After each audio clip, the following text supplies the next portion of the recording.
Well, hello and welcome everyone to another edition of the Shower Door Professionals live stream. It's Wednesday afternoon and early evening, mid evening, depending on where you are. Maybe it's in the middle of the night. If you're on the African continent out there. I don't see our friend Tunes. It's been a while since I've seen him. I wonder if he's been otherwise occupied or just maybe getting some sleep. I don't know. But I hope you all are doing well. If you didn't know this, we meet weekly to discuss shower doors, the glass industry, marketing, education, everything that there is, everything that you could possibly talk about when it comes to shower doors, at least in public. And we're glad that you can join us. You can always catch this on the podcast if you're not able to join us. You can find it on iTunes, Spotify, every place where podcasts are distributed. Or you can also go to our YouTube channel and see the video. So that's a lot of fun. Anyway,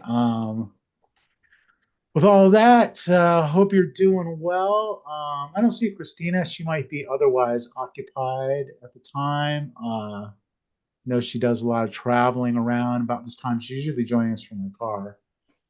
But I don't know. Is there anybody who wants to, from the board of directors, who wants to talk about um, any news or anything to talk about? Shannon, are we all caught up? Seems like we talk about this every week.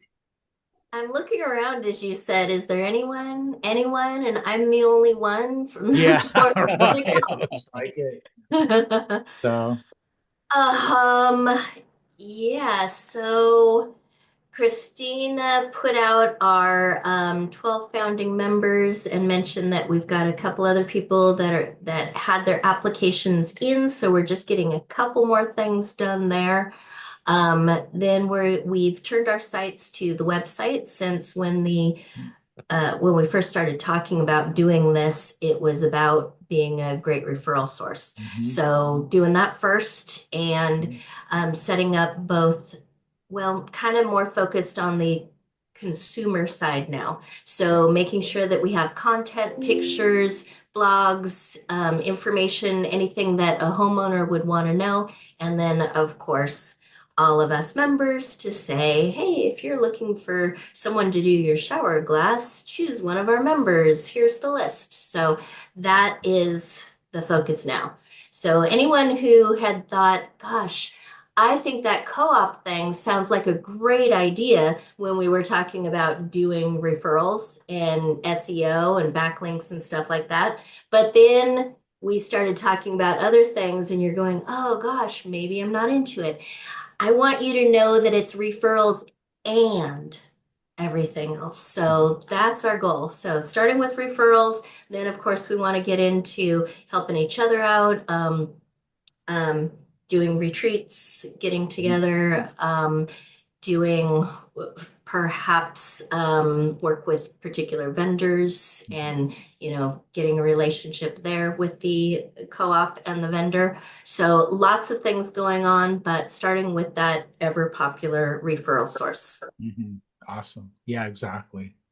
Uh, yeah. Well, thanks for that little update. Yeah, I think we're pretty well caught up. Like say, I'm trying to get in on the website, do a little update myself. After looking at it, I realize I'm in a little bit over my head, so I'm gonna get Rob to kind of tutor me a little bit, so I can get in there and do some updates. But it's great stuff. Great stuff. Well, yeah, and I see that Christina has joined us, so good. We can go on with our meeting now. It's safe. So tonight's topic I picked out is networking and partnerships. So let's talk a little bit about building relationships, networking. Did we do this last week? I think we did. Yes, Oh my gosh, I'm on last week's topic. Okay, I see what happened. All right. That was I'm not. thinking again. We Yeah, we yeah, didn't yeah. talk much about partnerships though last We week. we didn't talk much about partnerships. What about that? I don't know. I, w- I I was was gonna. I was going to ask, because I was unsure of what exactly you meant by partnerships, um, especially for like some of the smaller companies, like partnerships with tile vendors and suppliers, partnerships with hardware suppliers. Like what I would like to know a little bit more about that if there's Are you talking about availability. what I said with the co-op? Is that what you mean? Or do you mean from last week's No, network? from Okay, last so week's call. Yeah, okay, separate. okay, cool. Thank you. Yeah. Okay, so we can touch on that. But the topic tonight actually is innovation and creativity. Ooh. That's what I posted. So talking about encouraging innovation and creativity in business, including design, thinking, and brainstorming techniques. So this is more about like Ooh. within your organization, do you have a system in place for allowing people on your team to be creative, bringing ideas? Do you spend time brainstorming? Do you know what brainstorming is? Hmm. Yeah, we can talk about that, or we can talk about partnerships too. Nothing's Well, off the table. extra credit if you talk about creative partnerships. There you go. Innovative, creative partnershiping. I like it. Who wants to go first? I'll go first, but the only thing creative I do like around our shop is I try to have some people in places that know how to do things that I don't know how to do, and I'll kind of feed them information of things that I want, and then kind of get them to work on it for me, and then help them fine tune it. That's kind of I'll let them create the stuff for me, give them kind of the idea and talk it over with them, and then let them go at it as far as creating, like if it's creating spreadsheets or just creating any sort of systems, and then we'll look over it together and I'll give them feedback on it and ask them, what else we can do to it or to change something. And just like to plant a lot of ideas in some of the people's heads that are in certain areas to get them to start thinking on their own and create some stuff to help make their job easier or to make the whole business run easier and more efficient and stuff like that, just to get them thinking deeper into their role. So that's the creativity stuff that I get into, I guess you could say. I like it. So it sounds like you've got an approach where you've got something that needs to get done. You put someone in charge of getting that thing done, Yeah. and so the instruction really is this is the outcome I'm looking for, and Mm-hmm. you go ahead and be as creative and innovative as you need to be to achieve this outcome. And so that you've got kind of ownership of that area to do that. And as Yeah. long as they're achieving the goals and not breaking any laws or whatever in the process, it's like that's good. You Yep. achieve the goal, and then of course you're going to circle back and check in, see exactly how they're going about it, how they feel about it, and offer some just some encouragement or some ideas of your own. Does that Yep. make sense? Does that Absolutely. sound like what you're That's doing? exactly what I'm doing. Yeah. So, and it's mostly family members too. Some of them are family members. So it's like just trying to push them along and get them to think deeper into their roles, and see which ones want to and which ones don't. So Awesome. I like it. Well, Chris, I'd like to hear more about your discussion of brainstorming because it seems like the creativity around our shop in a lot of cases just kind of hits. And when you hear it, it's like, oh, of course, but how do you get it? I had one example back in our old shop, we had a tiny shop and it was cut up in these different areas. And we had to keep all of our mirrors in cases outside of the cutting room. And there was just a man door. And so the cases were there. We'd have to pull the sheet out onto a skate, roll the skate with this sheet of glass up this ramp into the man door, pull it onto the table and do the cutting. I mean, only a few people could do it. It's like, get help. And they'd try and do it themselves. And it was just bad. And then finally we assigned a new guy into the cutting table. He'd been an installer, and he said, what if we had a roll-up door and we pulled out of the other side of the case directly into the room? And we're going, oh my God, yes.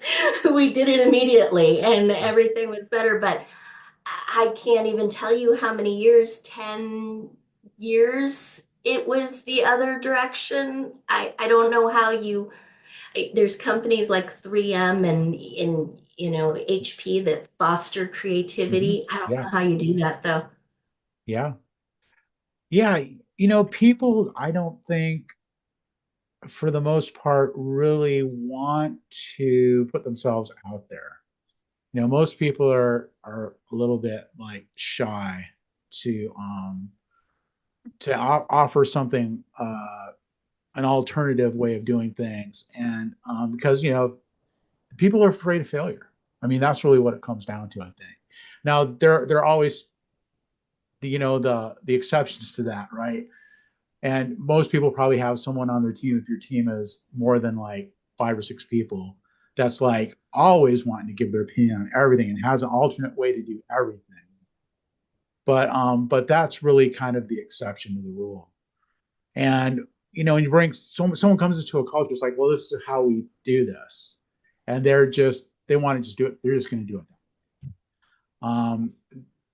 So when you do have someone who thinks outside the box a little bit, or has another idea, it's good to be open to that.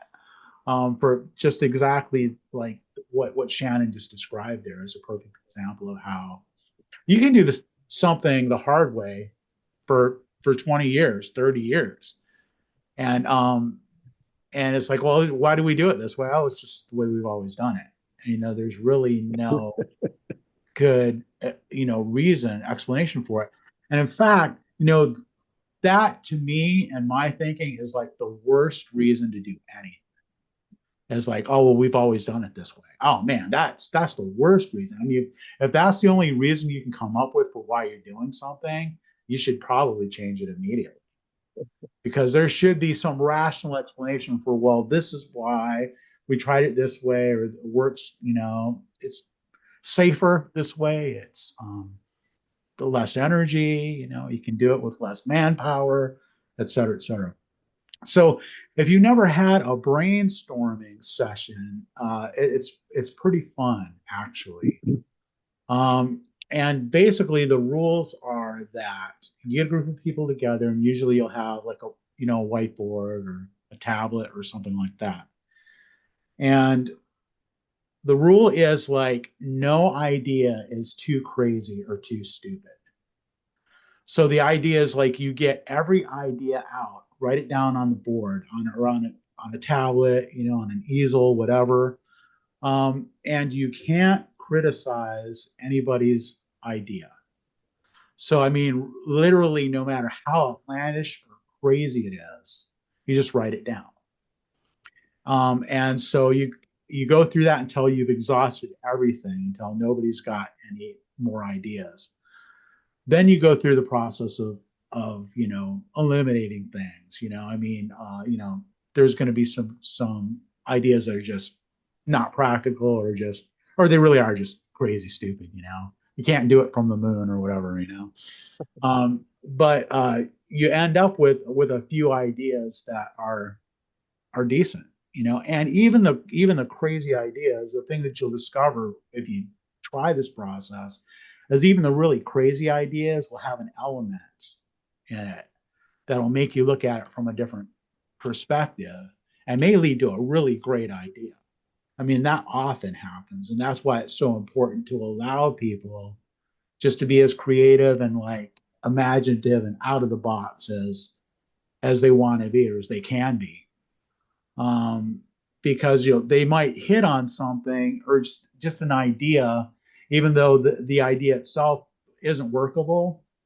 There's an attitude in there that's helpful, or just like a different perspective, or you know, there's this thing I learned about, like with kids playing games, right? So video games, and some kids figured out that you could take the controller and turn it upside down and play it like that, and then they like really super excelled at playing these games by just taking the controller and turning it upside down. It just worked for whatever game they were playing, worked better. And that's something to consider. It's like, what if you just flip something over, just turn something on its head, and try doing it completely different than you've ever done it before, just for the sake of trying, you know? So it's kind of a quick overview of what brainstorming is. Yeah. Well put. Yeah, we used to do that. We used to do that in my previous company I was with, and it was a lot of fun, and get a lot of people into a room. Everybody brainstorms these ideas, and I guess it also gives you ownership, right? Yeah. And you can grow some great ideas that way. Sure. Yeah, So, you know, yeah, and it's a way to kind of get to know each other a little better too, or get to see the other side of a person. Sometimes people are super serious at work all the time. You get them into one of these brainstorming sessions, and they just kind of cut loose and kind of show their other side, their weird, you know, creative side. And even if a good idea doesn't come out of it, you form relationships that are different than just the day-to-day working environment. And like for those of you that have done these brainstorming sessions, is it kind of just, is it all inclusive and very general, or is it somewhat broken down? So like brainstorming ideas for better installation techniques, or better, you know, sales opportunities, how to increase sales. Like do you kind of categorize it and do it that way, or is it just kind of, you know, a free for all? No, that's a great question. Yeah, and it is. It is more like that. So you've got a topic. So there is a specific problem that you're addressing. So it's like, oh, you know, sales are down. It can be that. You know, it's like, hey, we're not closing deals. Not sure what's going on, but we're not closing the number of deals that we need to. What do we need to do to close more deals? So yeah, you do it topic by topic. Now you could have like a list of topics. So you could have a whole session that's like, you know, an hour or 2 hours long with like a half a dozen different things that you brainstorm in that session. But you do them topic by topic. Otherwise it'd just be like, yeah, off the rails, you know, like solutions for problems we don't even have, right? Yeah. You know, it's like solution looking for a problem. Um, uh, but yeah, that's a great question. And another thing is that you want people from outside of the department. Okay, this is really important. So if it's a sales question, you want people from outside of sales chiming in and being involved in the brainstorming. People from outside of outsiders are almost always the ones who come up with the most innovative solutions, because they don't have the blind spots that people who are like installers. You know, installers learn, okay, this is how we install. You do this, you do that. Here's the steps. You start with this, you start with that. You go, you know, you bring in somebody who's never installed something before and have them brainstorm it, and they'll be like, well, why don't you do this? And everybody will be like, wow, why don't we do that? Mm-hmm. Because they've got such a fresh perspective, that sometimes they can see things that you would never think of.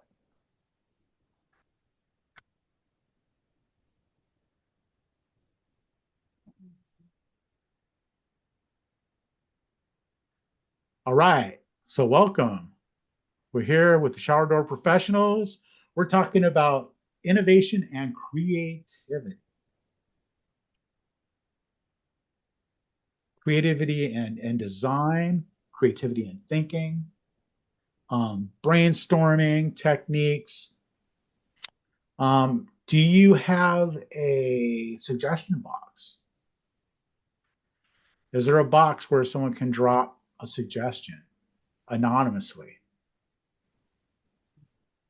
What We if you don't, did you know that? what, Chris, we don't have a suggestion box, but I can't officially say we call it brainstorming, but we have had meetings, how do we get better type, let's have a conversation. But I think it's one of the important things I have found is that if you're going to lead it, so I'm the owner, but if we're going to lead it and encourage a discussion and a give and take, I think you have to set some ground rules right out of the gate that this isn't going to get confrontational because, we've been down that road. Guys get passionate about it or there's personalities in the room.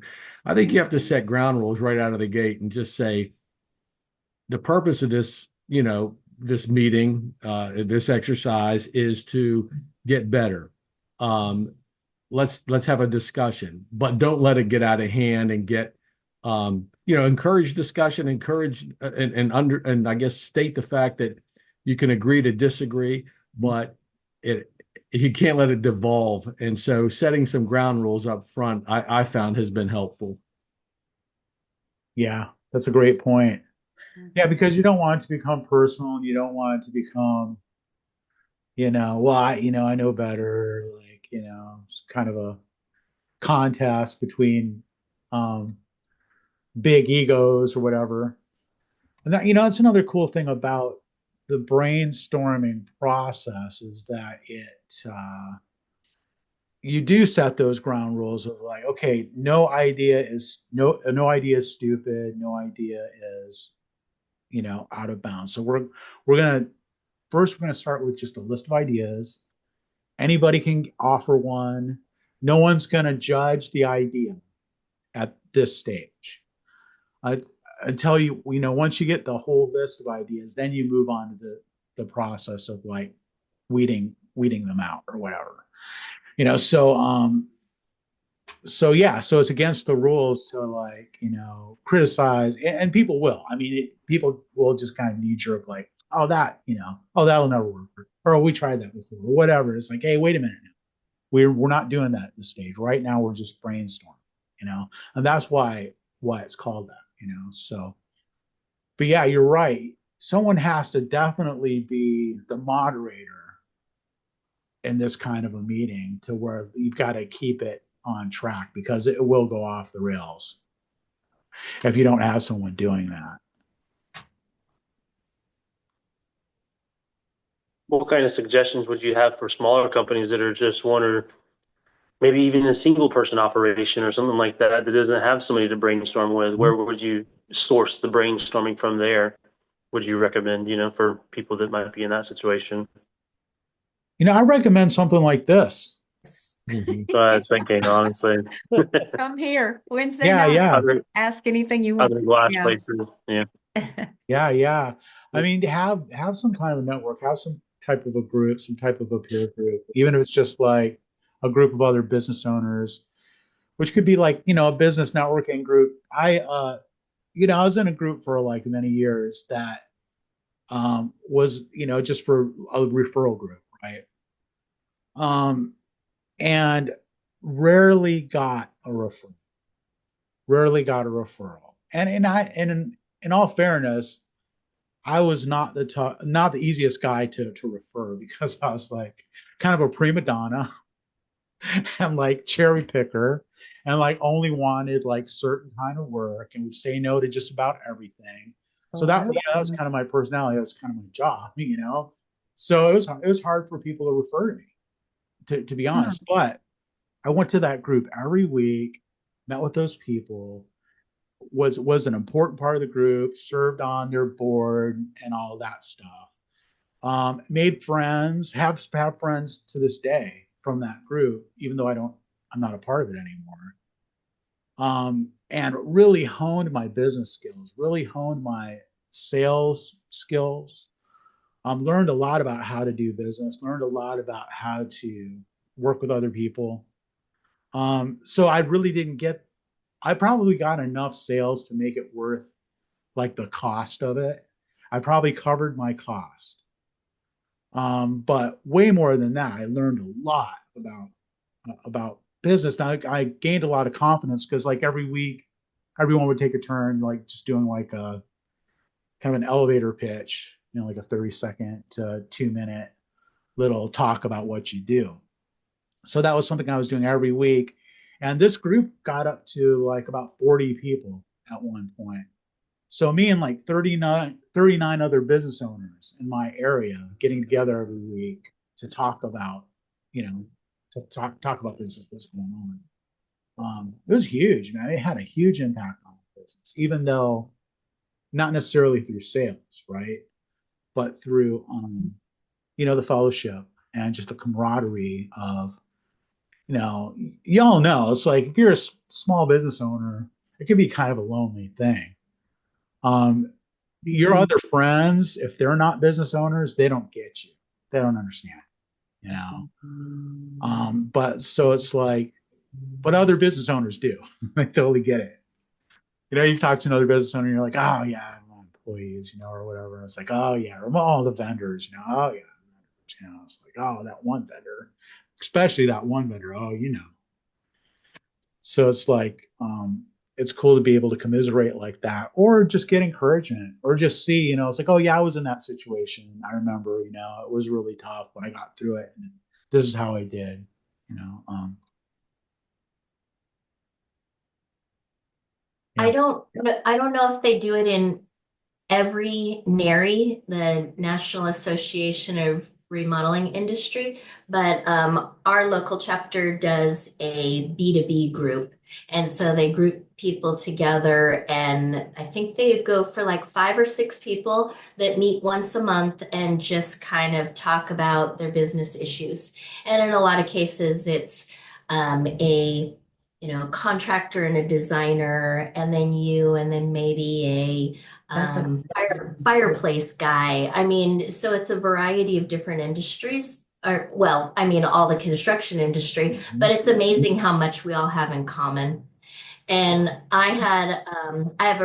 started a really good friendship with a countertop fabricator, and we're still great friends. She actually sold that business and everything, but there was so much in common with the countertop industry that we were able to talk about business, and I had a lot of contractors in common and customers, and that was a great way to talk to someone that's almost in your same business, not have to worry about competition or things like that. Yeah. And that'd be a great thing for us to do through the co-op as well. There you go. Yeah, exactly. One of the things on the list. Yep. Yeah, exactly. Yeah, I've got that experience of just really, making really good friends. And yeah, lasting friendships, with other business owners. Got a friend who's a painter, a local painting contractor. We're like really super good friends, to this day. Comes over and gets mushrooms from me. But yeah, it's really cool. It's really good to be connected, especially in your community, because other business owners are a great source of those leads, of word of mouth advertising. It's just the best. And I learned a lot about it too, like just like talking, like speaking in front of a group like that, and doing that on a regular basis, and getting that instant feedback from like, okay, what they laughed at, or what they found, interesting, or where I could tell, okay, I'm losing them. That this is boring them. Okay, note to self. Yeah, I don't talk about that. Or just little things, that little hooks. I mean, it's a great way to develop those sorts of things.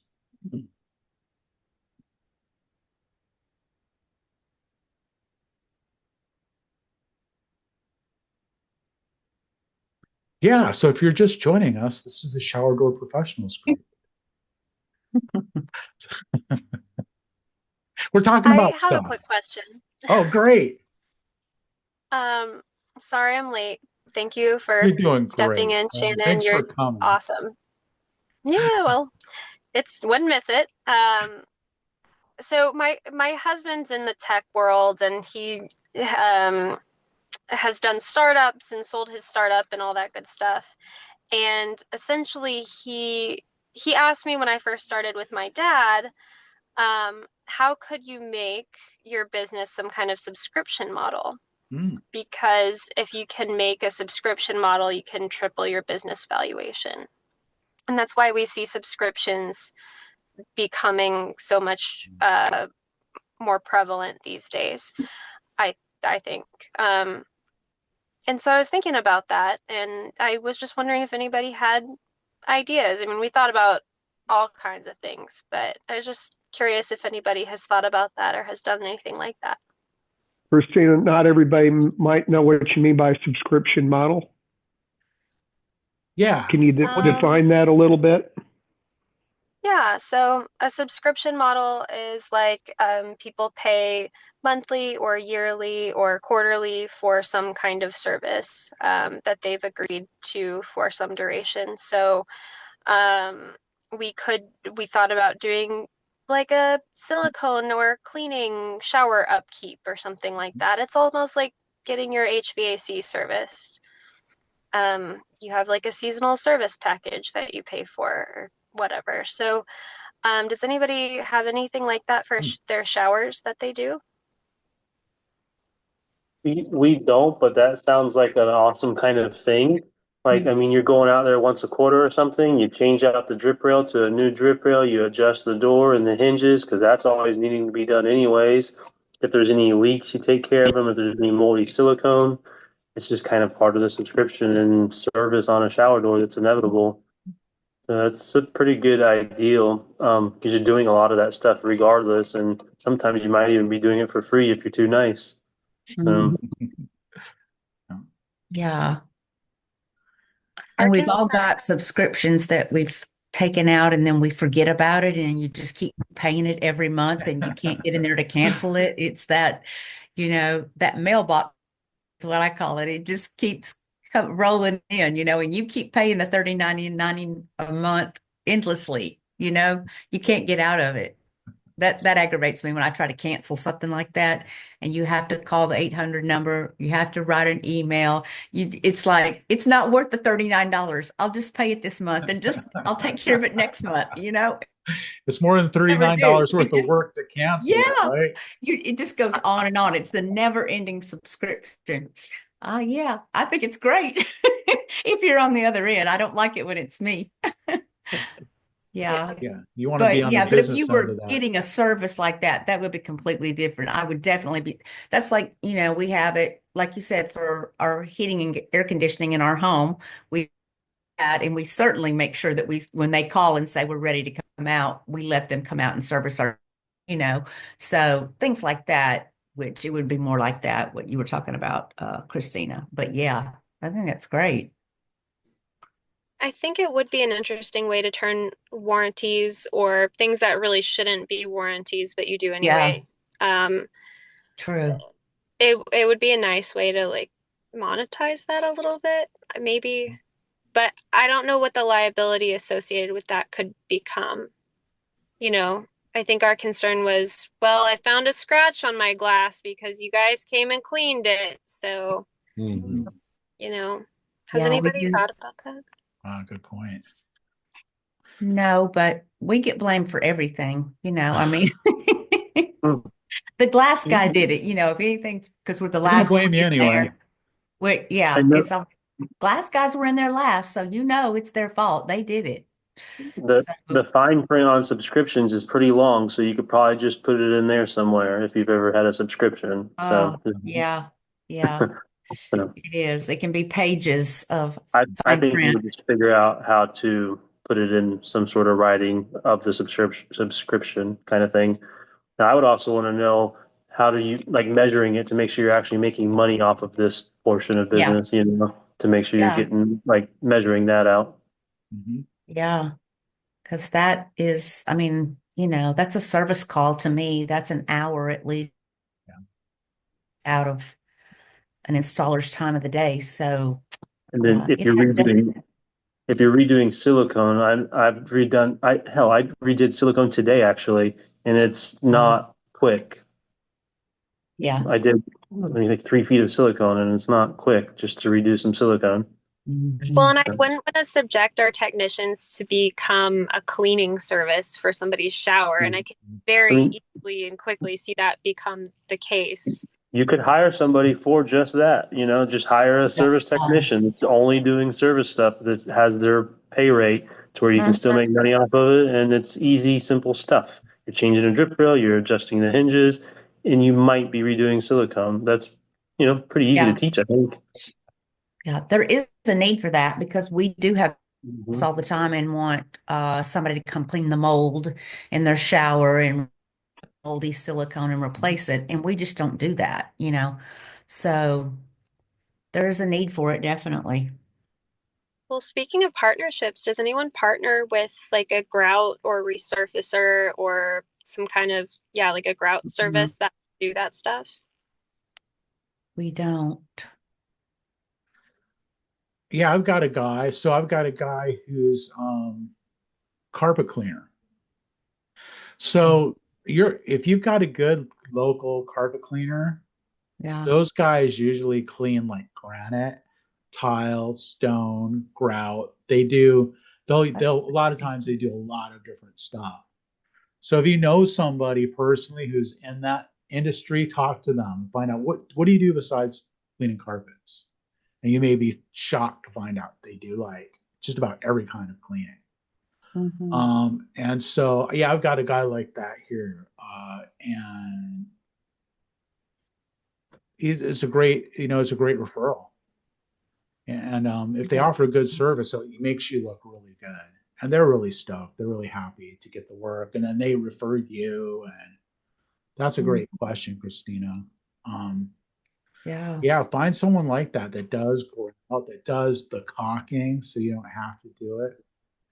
Or like when you guys were just talking, it made me think, yeah, that would be a great experience for a new guy who's like just coming in, like a young guy who's just coming into the industry to get experience, just like, yeah, switching out edge seals, adjusting doors, recaulking, reapplying the service coatings. Because I'm thinking, okay, well, how about like $1,000 a year? You go out quarterly and just think of what $250 worth of work is in your area. I mean, if they change all the seals, adjust the door, reapply it, diamond seal or something like that. I mean, that might be enough to make it worth people's while to subscribe to something like that. I don't know. Cool. Yeah. I like Yeah. Some other potential partnerships too. I know that Bill at one point, it was kind of interesting, was talking about how he either hired or had someone that he knew that replaced the tile if they ran into problems. So there was that.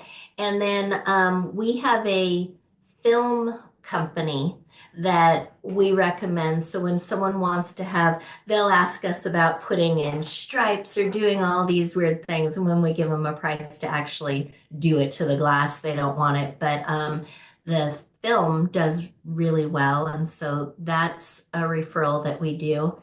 And then we used to know a company that did, well, we still know them, but there was a company that will resurface the glass. So someone didn't get the coating, they'll go in and they'll actually basically take a layer of glass off the top. So they're just really excellent, buffers and have the equipment. And would then put the coating on it. And so it was pretty expensive, but it was less expensive than a brand new shower. So we referred them up until they decided to start installing showers. So Okay. that was nice until then. And speaking of which, we do have a company that we stopped doing windows. And so we found a company that only does windows, and so they refer us showers, we refer them windows. So those have been really nice connections. Excellent. Yeah, we were doing something similar with a reglazing guy locally that would reglaze the tile. Like if they didn't want to do like a full shower remodel or tear out any tile and they just wanted to kind of spruce the bathroom up. And that was working out pretty good too. Mhm. Yeah. That's like painting the bathtub, like where they call it reglazing, but it's actually spray painting. We have several companies that do that here, people that don't want to rip out the tile, the bathtub, and they are really good because they have to do so much prep work before they can put that new surface on there. So cutting out the old grout, resiliconing, grouting, all that has to be perfect before they apply that texture. So that would be somebody that might be interested in doing cleanup work like that, Chris, like you said. Yeah. Yeah. Yeah, we have companies like that. We have one called Mhm. Miracle Method. Yeah. Yeah. Yeah, you heard of them? And yeah, it's like epoxy paint or something. Mm-hmm. It's not Yeah. very durable, and it No, looks it doesn't great. I mean, when last. they're first done with it, it looks like brand new. Yeah, it's great if you're selling your house or flipping it or whatever, That's right. because you got that ugly pink bathtub or Yeah. avocado green or harvest gold. Yeah, it's great for that. Yep. Absolutely. Yeah, that's a great one to have in your Hmm. back pocket. Hey, here's these guys, Yeah, call these guys. They can help you, yeah. People who Yeah, don't want to change their bathtub. yeah, they can polish that turd right up for you now. Yeah, exactly. Get Yeah, another 1,000 miles out of that turd. yeah, absolutely. Get it to the next owner, please. Yep. Yeah. Another good partner, it took me a long time to think of this, but uh as a demo company, getting someone to do your demolitions for you. So like I know somebody who's in the business, has a demo business, as the manager for a company. And I got in this situation. It's like, man, I just do not want to try to take these mirrors down, I Mhm. hate that. And so I was like, oh, let me just, kind of Hail Mary, like just see if this guy, my friend, would do that. And I asked him about it, man. He was thrilled. He was thrilled that I would send him that kind of work. So it's like, I mean, that's not what I was expecting. I was expecting, yeah, we really don't want to, get in and do that. It was like, yeah, they're absolutely, feel, give them our name. So, man, you know, I would much rather have somebody else do that sort of stuff. Dangerous. Yeah. Yeah. Here's another tip. I got a ton of them. So when I was like a one man operation, I was doing installations. What I figured out I could do to be all like legal and above board and all that stuff, rather than just hiring someone from in front of Home Depot or something. I had another friend, a guy from my networking group, who had a moving company. All right. So he's in the moving business, moving people's furniture and stuff like that. So I was like, hey, how would you be open to the idea of carrying my glass up the stairs into the bathroom? And he was like, yeah, I would love to do that. So yeah, he's got a crew of guys who, like, what they do is they do this they move these high-end houses, right? Like crystal and china cabinets and pianos and stuff like that. So it's like I'd hire them to take the glass from the truck up the stairs into the bathroom, stage it there. Then I just go in there and set the glass. It was like really easy for me to do by myself. Um, and but almost impossible for me to get it up in there myself. Like there's no way that I could carry the glass. Especially they get to a certain size, it's like there's no way I could safely, get it up there. So yeah, that's another thing. I mean, it's just like hire a moving company to move the glass up there. Yeah, I've done something similar, but with granite guys. They're used to carrying large, expensive pieces of stone and granite, so they kind of know what they're doing with heavy, fragile things. So I've used some granite companies a couple times with large pieces I need help moving around. Yeah. And it's great because it's like, so they're a licensed contractor. They're doing what they do. Like even with this moving company, it's like there's no conflict there. It's like they move stuff. That's what they do. They're licensed to do that or whatever. So it's like I'm hiring them, and getting an invoice, and it's all totally legit. And it's all totally good, and they're good at it. They've got experience and Great idea. never had a problem. Never had a problem at all with that. They were really good and efficient. And yeah. But yeah, Steve, that's a great point.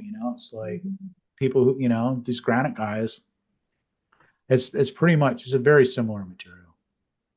Right. Yeah, that's a good idea. If you're in that situation where you're kind of like, very small and we've done that before. We've slipped some granite guys some $100 bills before to get some glass up, and we've done it before if we needed to. With our guys are standing right there, and they're one day they were huffing and puffing. So my boss, he said, "All right, the granite guys are right there." He was like, he went to go give them each $100 bill and said, "Get the glass up there." And then our guys all of a sudden were like, "Well, shit, we'll do it." I'm like, okay, where's my $100 bill? Yeah, so it's fun, Yeah. Yep. That's it, being creative, being innovative, thinking out of the box. What's another way, what's another way to approach this? What kind of creative incentives do you guys give to your people?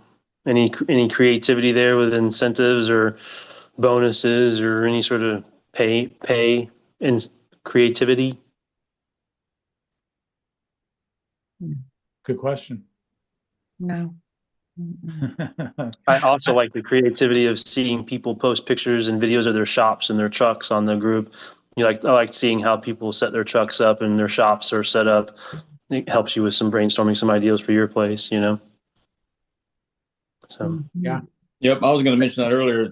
It'd be cool to get everybody should post a picture of their video of their shops tomorrow. A collection of shop videos to see how people store things and just ideas, I've seen a lot of the trucks and vans on the group. I want to see some more of the insides of the shops. Correct. I like seeing Keith and them. Theirs is very well organized I saw one video where it's all organized on the carts for each person, it's I like that organization. But seeing the people's organizations and just their systems is fun to see. Mm-hmm. Totally. Yeah. Right, that's your homework. Make a video of your shop, post it on Facebook. If they're listening, they should just do it tomorrow. Let's go. That's right. Just do it. Just do it. Want to see it. Nah. Don't even clean it. Just take the video. Yeah. It's a mess right now. Yeah. It is what it is. Friday is the day we clean up. When they get back early. Yeah. And maybe we'll give till Friday. Clean out your trucks, restock for next week, clean up the warehouse. Yeah. Yeah. Sweet. I don't know if this goes down too far of a rabbit hole of the partnership stuff, but I was also thinking about our vendor partnerships as far as not necessarily negotiating with them, but in a sense, negotiating with them on pricing and stuff like that. What are some good ways to talk to them about pricing and maybe getting better pricing? Like when, what I'm saying, just handling your vendors and those type of partners. Yeah, that's a good example of, being innovative. How do you, save money, get better deals, How do you create more margin and more bottom line and more, margin. how do you create that? Yeah. What kind of tactics? What kind of creative tactics? What I'll do, like in business, like when it is, I'll kind of pay attention to what, my customers ask me, right? I kind of think about, how to frame it. Because I don't, I hate like whittling somebody down. I mean, I want people to be profitable and stuff like that. But when I notice that my purchases have gone up over time, like a significant amount, then I might just go to my vendor and be like, "Hey, am I getting the best price that I can get? I mean, I know that I'm buying more. And it's like I'm not leaning on you or anything, but I just want to check and see, am I in the right price bracket or, you know?" Because usually, your salesperson and whatever, I mean, they do have a little bit of wiggle room there. They can get you a little bit, better of a deal if you ask them for it. And that's how I've approached it in the past. Hey, am I in the right, factor here? I mean, am I getting the best price that I can for what I'm buying, or how much more do I need to buy? That's another thing you could be like, how much more do I need to purchase before I get the next break? And they might just be like, oh, let me see what I can do right now. Let me make sure that you're getting the best deal you can now. It all adds up. It does. Yeah. Anybody else got some clever ideas? Come on, tell us your secrets. We won't tell anybody. We'll just keep it between us right here. Any creative installation techniques? Oh yeah, tons of those. There's tons of those, right? Tons of those, man. Some are safer than others.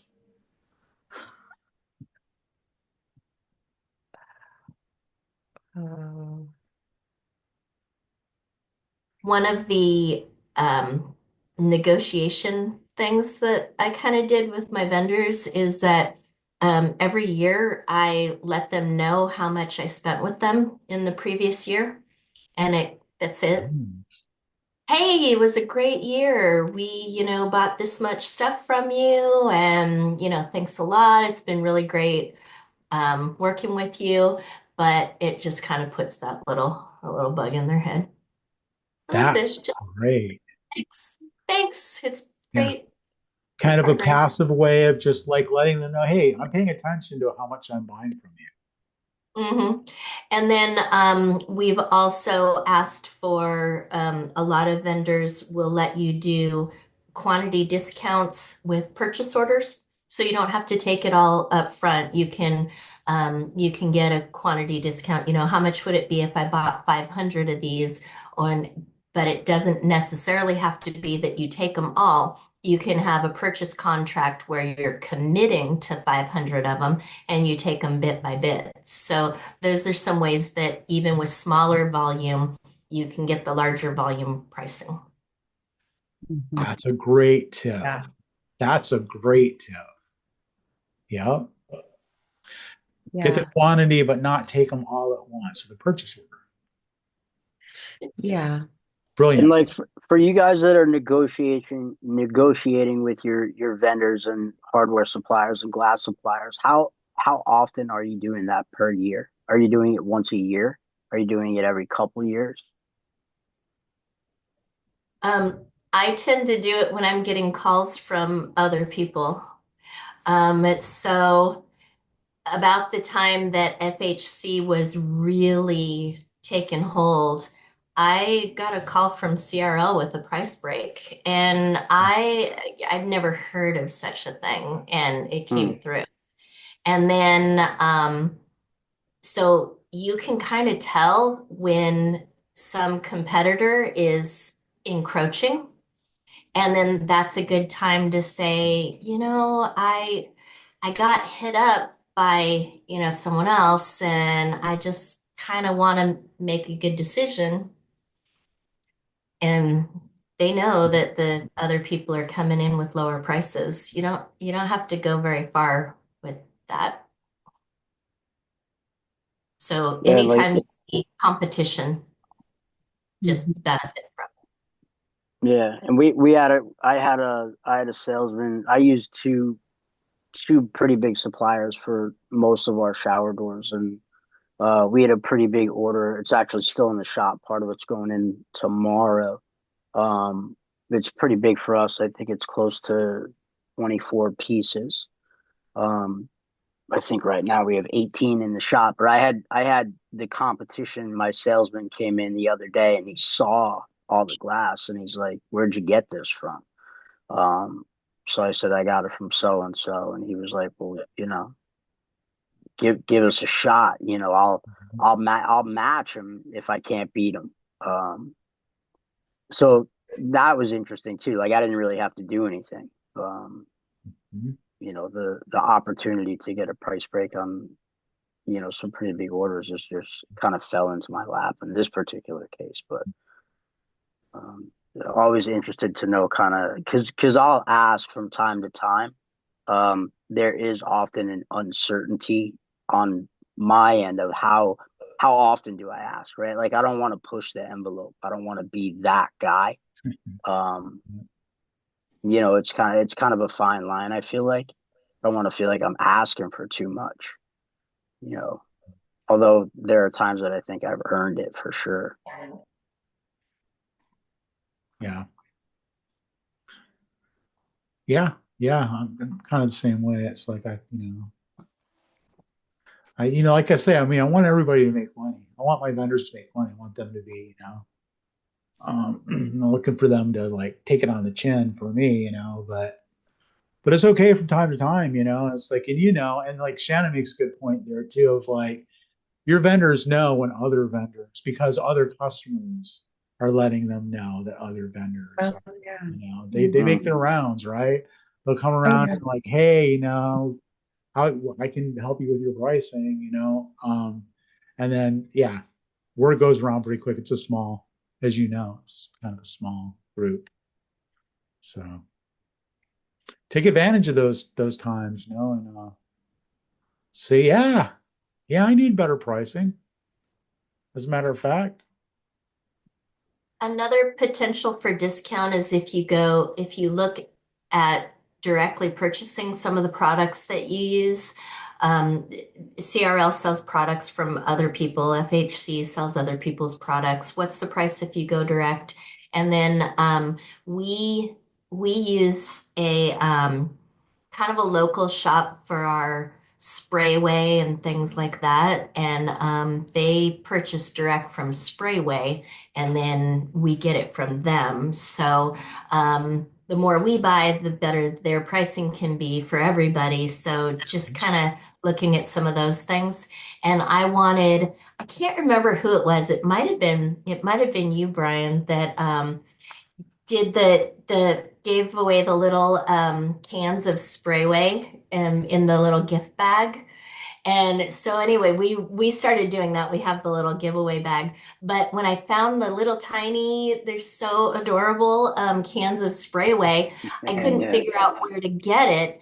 And so I went to my distributor that does the regular Sprayway, and he's like, "Oh yeah, we don't carry that." I'm like, what would it take for you to carry it? Come on, come on. And Think so, about it. Think about it. yeah, what amount would I have to buy to make it worthwhile for you to add this to the order that you're already placing with this company?